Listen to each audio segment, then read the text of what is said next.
What if someone told you that pure logic could justify murder? It sounds absurd, but this is precisely the idea that drives Raskolnikov, the protagonist of Crime and Punishment. A young, intelligent man consumed by poverty, he develops a radical theory. There are ordinary people who follow the rules, and extraordinary ones who have the right to ignore them to achieve something great. But does this logic truly hold up? In the 19th century, the world was fascinated by science and progress. Social Darwinism, for example, suggested that the survival of the fittest was a natural law, justifying inequalities and even violent actions. Positivism claimed that everything could be explained rationally. Raskolnikov leans on these ideas to form his theory. If Napoleon could topple empires without punishment, why couldn't he kill a greedy old pawnbroker to build a better future? But there is a flaw in his equation. Raskolnikov's reasoning completely ignores the complexity of the human mind. He believes he can kill without guilt, assuming morality is merely an obstacle imposed by the weak. Yet, the moment after the crime, his theory begins to collapse. Can reason make us inhuman, or is there something beyond logic that defines us? The answer to this dilemma starts to unfold as Raskolnikov sinks into paranoia and guilt. But before we continue, we must understand how the human mind reacts when moral boundaries are crossed. What does science say about this? Raskolnikov believed he could kill without remorse, but something unexpected happens. His mind becomes a battlefield. He starts sweating profusely, suffering from fevers, speaking to himself. His paranoia grows by the day. And here's an interesting fact. Neuroscience shows that the human brain has specific areas linked to guilt and fear, such as the amygdala and prefrontal cortex. When we violate moral norms, these regions activate, generating intense stress and anxiety. Raskolnikov's mental breakdown resembles psychologist Stanley Milgram's obedience experiments in the 1960s. His studies showed that ordinary people could inflict pain on others under authorities' orders, but many experienced inner turmoil. This proves that even when we try to rationalize violent acts, guilt can consume us. Raskolnikov wanted to prove he was an extraordinary man, but his own brain seems to betray him. Here, his downfall parallels Nietzsche's nihilism. The philosopher argued that superior men should transcend traditional morality imposed by society. However, while Nietzsche proposes the overcoming of inherited values, Raskolnikov fails completely. He cannot escape the weight of guilt. Are we just logic, or is something deeper guiding us? As his paranoia grows, he becomes irritable, isolates himself from his friends, and feels as if everyone is about to expose him. But will his real punishment come from the law, or from his own mind? The answer leads us to an even deeper aspect: suffering. What hurts more, punishment by the law or the torture of one's own conscience? For Raskolnikov, the real punishment does not come from the police, but from the unbearable weight of guilt.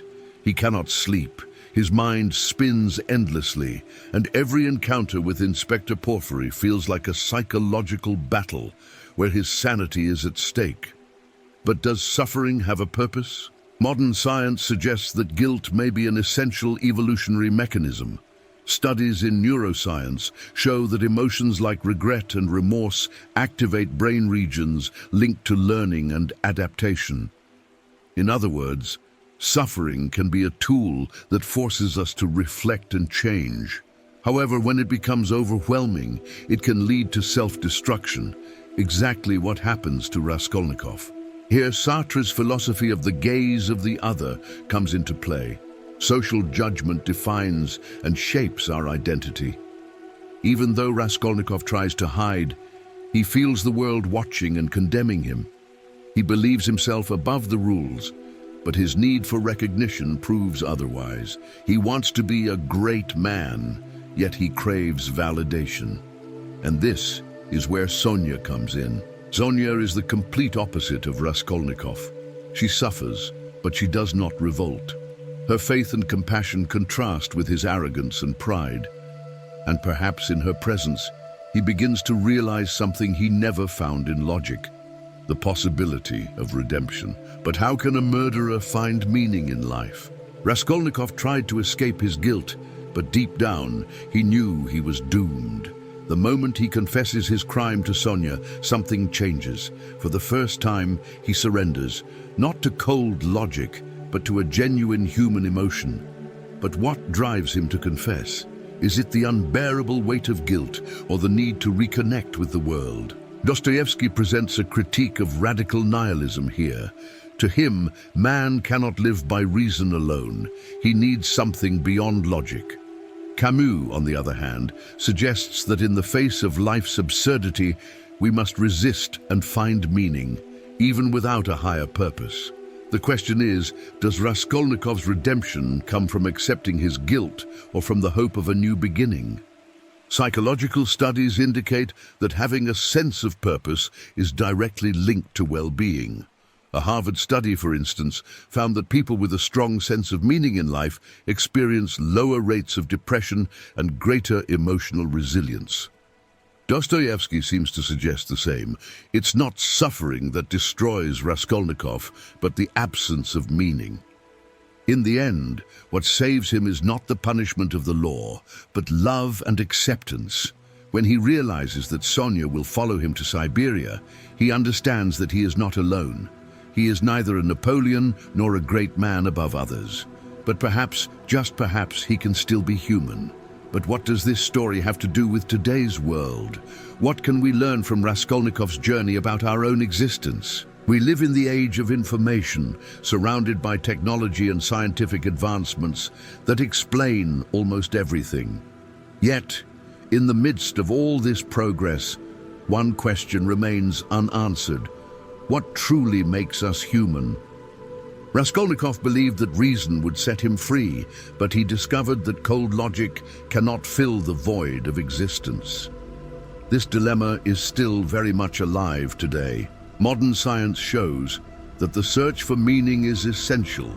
Psychological studies on well-being indicate that people who cultivate human connections and a sense of purpose tend to be happier.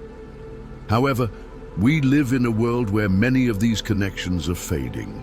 The obsession with productivity and extreme individualism can isolate us, just as they did to Raskolnikov. Moreover, extreme rational thinking can lead to dehumanization. Take artificial intelligence, for example. Algorithms are designed to make efficient decisions, but they lack morality and empathy. If we rely solely on logic, we risk repeating Raskolnikov's mistake, believing that anything can be justified if it makes rational sense. In the end, crime and punishment reminds us that we are neither purely rational nor purely emotional, but a fragile balance between the two. Dostoevsky's ultimate question remains relevant. Without a greater purpose, without something that connects us to others, can we truly live?